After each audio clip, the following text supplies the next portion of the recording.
دنیا میں اتنے سارے دھرم کیوں ہے؟ لگ بھگ 4500 دھرم اس دنیا میں ہے۔ ان سب دھرم کا نرمان کیسے ہوا؟ سب دھرم کہتے ہیں کہ بھگوان ایک ہے۔ پہلے میں آپ لوگوں کو ایک ایگزامپل یعنی ایک ادھارن دیتا ہوں۔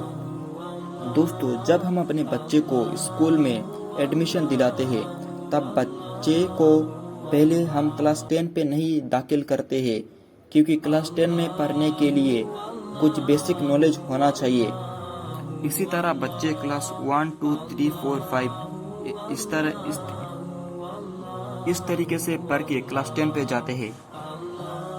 جب ایک بچہ ایک کلاس سے دوسرا کلاس میں جاتا ہے تب اس کا کلاس کے ساتھ ساتھ اس کا کتابیں بھی بدلتے ہیں۔ لیکن اگر ایک کلاس 10 کا بچہ نہیں، یہ ٹین ایجر ہو جاتا ہے، ابھی بولے کہ وہ کلاس 10 کا ایگزام کلاس 2 کا بک سے دے گا، تب یہ شیور ہے کہ وہ بچہ فیل کرے گا۔ اسی طرح ہمارا زندگی بھی ہے دوستو۔ آج لوگ ٹیکنالوجی میں انتی ہو گئے ہیں، لیکن ہم اگر 10,000 سال پہلے یا 20,000 سال پہلے چلے جائے تو لوگ کیسے تھے، لوگوں کا بدھی کیسا تھا؟ اس سمے لوگ ہمارے جیسا انتی نہیں تھے۔ آج 2021 میں لوگوں کو جس بھگوان نے بنایا ہے، 10,000 سال پہلے بھی ان انسانوں کو سیم ہی بھگوان نے بنایا ہے۔ بھگوان کبھی مرتے نہیں۔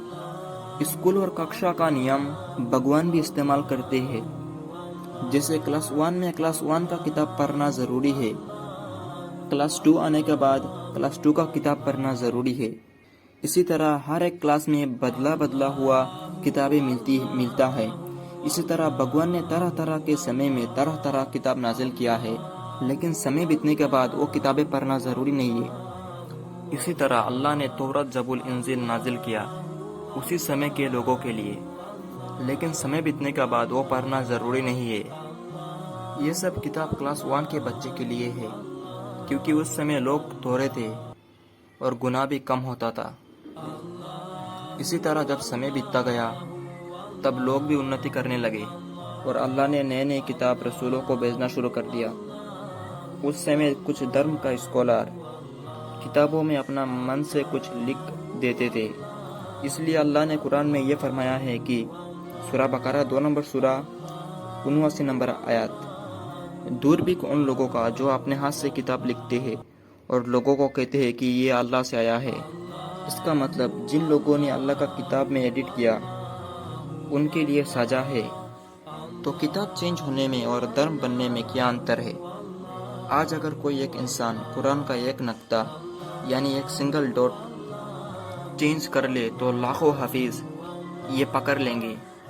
تو اللہ نے ان سبھی کتاب کو خارج ہونے سے کیوں نہیں روکا جو کہ قرآن سے پہلے نازل ہوا تھا؟ کیونکہ اللہ کو پتا تھا کہ کتابوں کا نیا ایڈیشن قرآن وہ نازل ہونے والا ہے۔ اللہ نے قرآن میں فرمایا، سورہ حجر 15 نمبر سورہ 19 نمبر آیات، میں نے قرآن کو نازل کیا ہے اور اس کو حفاظت میں کروں گا۔ اس کا مطلب اللہ نے قرآن کو بچانے کا دائتہ خود ہی لیا ہے۔ قرآن کے علاوہ اللہ نے کسی اور کتابوں کو بچانے کا دائتہ نہیں لیا ہے۔ اب آتے ہیں اس بات پہ، اتنے دھرم کہاں سے آئے؟ دوستو، بنی اسرائیل میں اللہ نے موسیٰ نبی کو بھیجا، تب اللہ نے موسیٰ نبی کو تورات نامہ کی کتاب بھیجا، اور موسیٰ نبی مرنے کے بعد لوگوں نے کتاب میں ایڈٹ کر دیا، تورات میں ایڈٹ کر دیا اور یہ بیچنا شروع کر دیا۔ تب لوگوں کو یہ پتا چلا کہ جو ایڈٹ ہے وہی صحیح ہے اور اصلی والا گم کر دیا گیا۔ اس کے بعد جب عیسیٰ نبی آئے تب کچھ لوگوں نے عیسیٰ نبی پر ایمان لا لیا اور کچھ لوگوں نے ایمان نہیں لایا۔ ادھر سے 2 دھرم کا ڈیوائیڈ ہوتا ہے، یہودی اور کرسچن۔ اور جب محمد صلی اللہ علیہ وسلم آئے تب کچھ لوگوں نے محمد صلی اللہ علیہ وسلم پہ ایمان لا لیا اور ادھر سے ہو گیا 3 دھرم ادھر سے بن گیا، یہودی، کرسچن اور اسلام۔ انسانوں کو لاسٹ ایڈیشن ماننا چاہیے، اور لاسٹ ایڈیشن ہے قرآن اور محمد صلی اللہ علیہ وسلم۔ محمد صلی اللہ علیہ وسلم